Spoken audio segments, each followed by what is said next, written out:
The complexity of modern life can be overwhelming. It drains my desire to create. There are times I just want to escape. I want to disconnect. I want to disappear.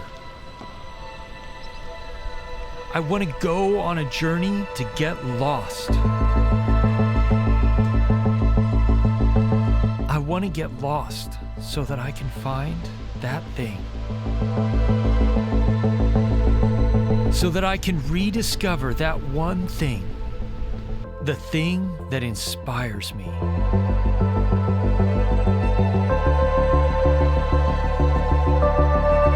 The thing that drives me to create again. And what is that thing?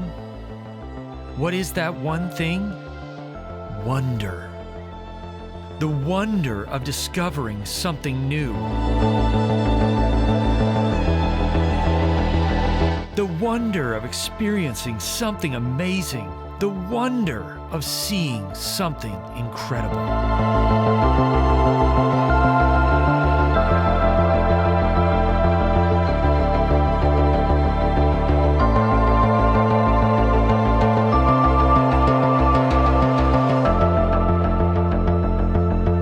It's only after I've gotten lost that I find myself refreshed and inspired, ready to create again. Today we're reviewing the 35mm anamorphic lens from Sirui. That entire opening sequence was shot with the Sirui 35mm, and everything in this video is being shot with either the 50mm or the 35mm anamorphic, except for the B-roll that I had to shoot with my phone because that was what I had with me. Last year, Sirui introduced the first 50mm 1.8 anamorphic lens that was for APS-C and micro four thirds cameras that was actually affordable. This year, Sirui has introduced the 35mm anamorphic lens for APS-C and micro four thirds cameras. And I have to say, it's fantastic. Hey, if you don't know me, my name's Jake, and I create content here for solo creators like me who are on the go, people who film themselves, create small commercial projects. So I do reviews of equipment that makes that process easier and tips and tutorials on how to improve your videography and your photography. Just so we're clear, Sirui sent this lens to me to review and to test here in Alaska. They're not paying for this review, and they didn't ask me to say anything specific other than test the lens out and give my honest feedback about it. Before we jump into the specs of this lens, the strong points and the weak points of it, and also what Sirui is doing differently with this one than they did with the 50mm, I want to say Anamorphic is very different. It gives you that look like it came off the movie screen, the way it treats the background, the blur, it stretches things horizontally because you have to de-squeeze the footage in post, and it also gives you, of course, the horizontal lens flares, which is very sci-fi-esque. If you want to set your footage apart and you want to make it look different, you want to make it look like it came off the movie screen, cinematic, even though I hate to use that word because it's so overused on YouTube, anamorphic is really the way to go. I don't think this should be your first lens. I don't think the 50mm should be your first lens. I think you should get something like a 24-70 or something like that.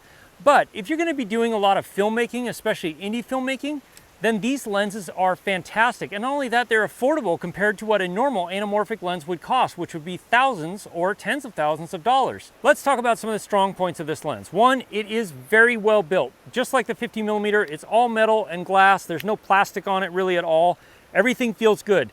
The aperture ring is well dampened and turns nicely. The focus ring is well dampened, turns nicely. The aperture ring has about an 1/8 turn, whereas the focus ring has a full 1/2 turn. The nice thing about it is it's manual, so you can always repeat and have your settings set in. The image quality is very good. I have to say, I'm a big fan of the anamorphic look anyway, but this really produces nice images. Just like the 50mm did, it's fantastic and a lot of fun to shoot with. It gives your footage a character that really no other lens really can. Another thing on image quality is it's very sharp. Now, when you're down at f1.8 or f2.8, it's a little on the soft side, but not unusable in my opinion.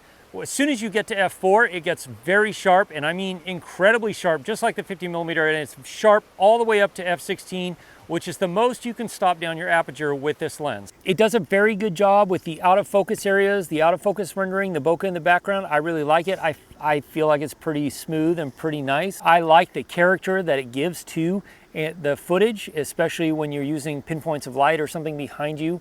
They get that almost ovalish. Well, they are oval, but they're not super oval like you would get if you had a 2-time squeeze or something, but they're still a very nice out of focus area, and I really like the character that it gives the footage. Just like the 50mm, it has a 67mm filter thread on here, so you can use 67mm ND filters or whatever you want.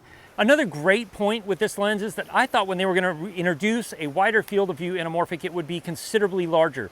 It is not that much larger than the 50mm, and it's not that much heavier. And since this lens is not that much bigger than the 50mm or that much heavier, it works fine on gimbals. I've been using it on my Weebill S. You saw some of that footage, and it had no problem balancing this, even with a focus motor out on front and a rain cover, because I was running around back in that ice cave back in there, and a lot of water's coming down from there today. So both this 35mm and the 50mm are great gimbal lenses if you want to get really smooth footage, and especially parallax type shots, which are a lot of fun. This is how I parallax myself when I don't have anybody to help me shoot.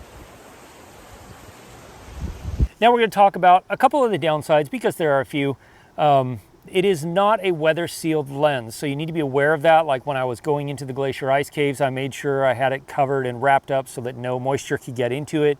It's not dust or water sealed, so you got to be aware that when you're using it in harsher environments, you need to do something to protect the lens and your camera from letting any water in. There's no weather sealing strip around the back or anything like that. Something else about it that I already mentioned, but it does fall into the weakness side or the not so great side, is that it is a little on the soft side when you're below f4 down to f1.8. I think it's still usable. I don't have a problem with it, but it is a little soft down in there. Another thing that has to do with the optics design, and then if you're using it on an APS-C camera like I am right now, well, I'm using my A7III in APS-C mode, but with the 50mm, you could use clear image zoom on a full frame camera and get a wider field of view with the 50mm. You can't do that with this. The most you can get down to on a full frame camera is about 1.4 on the clear image zoom.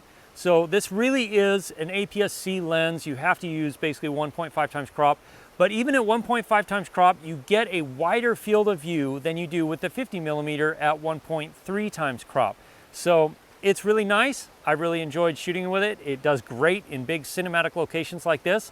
I hope that Sirui is thinking about introducing something like a 24mm. It will probably be a lot larger, but it would be fantastic. One more downside is that it does have a little bit of focus breathing, like you can see here.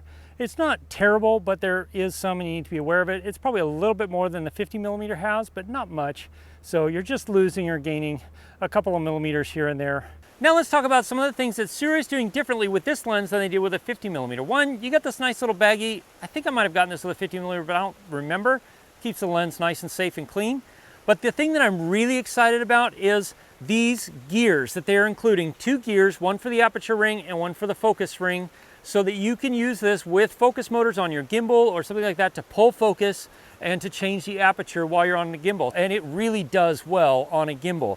The other thing that they're doing differently that I think is kind of cool is the lens mount. It comes standard as a micro four thirds lens mount. But then if you want to get an E-mount lens for Sony APS-C cameras, you get an adapter ring that you take 4 screws off, you put this on, and then you put the 4 screws back on, and it's ready to go. Same thing with the other mounts. You get an adapter ring that fits over the micro four thirds mount, and it will fit on your camera. Both of these lenses are a 1.33 squeeze, which is made for a 16:9 sensor. So Sony cameras, other cameras that have a 16:9 mode work great. If you use it on a 4:3 sensor, then you're going to end up with more of a 16:9 ratio when you de-squeeze it. But if you use it on a Sony camera or a camera with a 16:9 sensor, then when you de-squeeze it in post, you end up with a 2.39 to 1 ratio. It's 2.4 to 1 ratio, which is that really widescreen cinematic anamorphic look. So how you deal with this in post is actually pretty simple. I use Final Cut Pro. You might use Premiere or something else, but it's pretty much the same, I think, in most editing programs. You want to set your project file up to be 3840 by 1620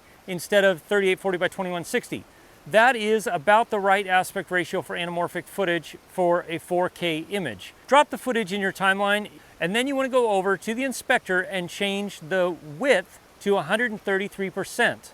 That will de-squeeze your footage, and then you will have the proper looking footage in your post-production process, and then you can enjoy all of the anamorphic goodness. Currently, this lens is listed on Indegogo under a campaign, which is the same thing they did for the 50mm, and it's a fantastic price if you can get in early because you save quite a bit of money, and it's a fantastic product. Once that campaign is over, I will put regular links to where you can purchase the lens for $700, $730, $800, whatever the price ends up being.